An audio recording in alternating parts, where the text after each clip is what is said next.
అమరావతి ఏం తమిళ్లో అమరావతి రోజు ఏమైంది చూసారా?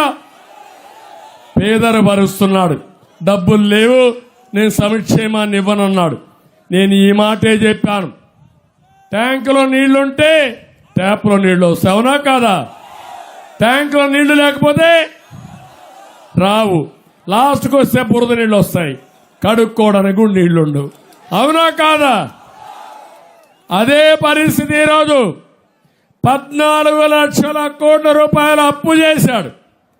ఒక్కొక్కరి పైన 8 లక్షల రూపాయల అదనపు భారం వేశాడు మీ మీద. నిత్యావసర వస్తువుల ధరలు పెరిగాయా లేదా? పెట్రోల్ డీజిల్ పెరిగిందా లేదా?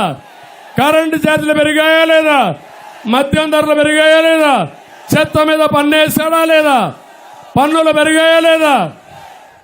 ఏం తమ్ముళ్ళు అంటే మీకు ఇచ్చింది ఎంత? 10 రూపాయలు, దోచింది 100 రూపాయలు, అతను దోపిడీ చేసింది 1000 రూపాయలు, అవునా కాదా?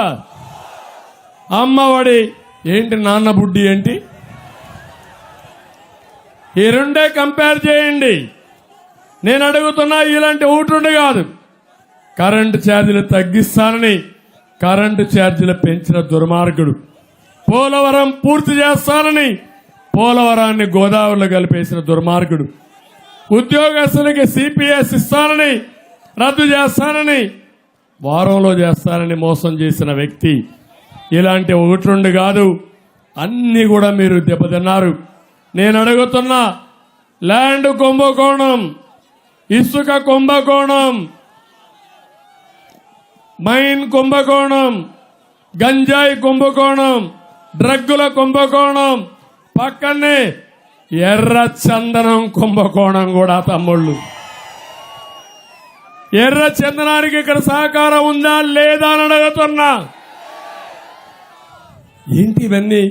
మీకేమి రోషం రాదు, నేనే ఫైట్ చేయాలా, నేనే జైలుకు పోవాలా, అంతే కదా? మీకే ఎప్పుడైనా ఎవరైనా నా మీద కేసు పెట్టారా? తమిళ్లో 40 ఏళ్లలో ఎవరైనా సాహసం చేశారా? నేనేమైనా తప్పులు చేశానని మీరు అనుకుంటున్నారా? అంటే ఎవడైనా అడ్డం వస్తే వాడిని అడ్డంగా నరికేయడం, ఇదేమి రాజకీయం నాకు అర్థం కాలేదు.